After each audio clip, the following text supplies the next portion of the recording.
قصدك عن تركيا والمنح الجزئية؟ وإذا أنت طالب عربي في الخليج وتفكر تدرس في تركيا وحاسس إن المنافسة على الجامعات والمقاعد صارت أصعب سنة ورا سنة، فهذا أهم فيديو ممكن تشوفه اليوم، ولازم تكمله لآخر شيء لأن في مفاجأة في نهاية الفيديو، ولا تنسى تسيف الفيديو. بالذات لما تعرف إنك تقدر تدرس في أوروبا. الحين مع ضغط المنافسة على المقاعد كثير من الطلاب في الخليج محتارين وين نكمل وإيش نسوي، وأكيد تسأل نفسك هل بلقى جامعة مناسبة؟ هل معدل يكفي؟ هل ممكن تضيع علي سنة كاملة بسبب التأخير؟ بس الحقيقة للحين قدامك فرصة مرة قوية تبدأ منها، لأن من أول 50% تقدر تقدم على جامعات قوية ومعترف فيها في تركيا، وفي تخصصات كثيرة مرة ناس يحلموا فيها: الطب، الهندسة، إدارة الأعمال، والتخصصات التقنية المطلوبة بوقتنا الحالي، وبتدرس في جامعات معترف فيها دوليا وباللغة الإنجليزية أو التركية حسب الجامعة أو التخصص. غير كذا تركيا تعتبر أصلا من أفضل البيئات للطلاب العرب، وقريبة مننا في الثقافة والعادات، وفيها مجتمع عربي كبير، والحياة فيها متوازنة جدا بالنسبة للطالب. ولا تنسى ترسل هالفيديو لأي شخص ممكن يهم الموضوع، ممكن تكون سبب في تغيير مستقبله، وهذا بالضبط اللي يخلي كثير من الطلاب العرب ياخذوا أول خطوة صح مع خطوة نحو الدراسة في تركيا. أنا سلمان، وهذه خطوة شركة معتمدة وموثقة رسميا، وإحنا وكلاء للجامعات التركية. مو بس نوفر لك قبول جامعي وخلاص، فريقنا يكون معاك من أول استشارة لما تستقر في تركيا فعليا. وبصراحة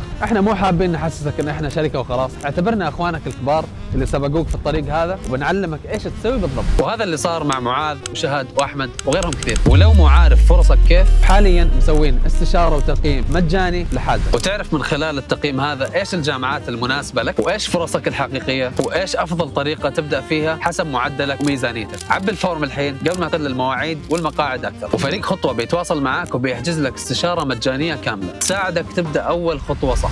قفل الفيديو.